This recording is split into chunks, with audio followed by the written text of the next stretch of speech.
Hi, I'm Owen Mitchell. I'm a corporate broker and a business sales agent for Benchmark Business Sales Australia. I've been in this industry for 30 years. During that time, I've sold businesses in every state of Australia.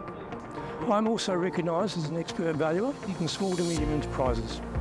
In contemplating the sale of your business, it can be a stressful time. You've worked for years to build up a profitable enterprise, and now you've made a decision to sell. What I suggest is that you give someone, such as myself with my experience, a call, and I'll run you through the process from the actual preparation right through to the settlement. That means before you have to make a decision to sell or your final decision, you're fully informed. Talk to your accountant so he can work out any tax ramifications and the type of sale that you want, whether it's an asset sale or a share sale. And finally, I suggest you talk to your lawyer to make sure there's no impediments towards the sale of it. If you're happy with that, I look forward to hearing from you in due course, and we'll see how we can sell your business for you.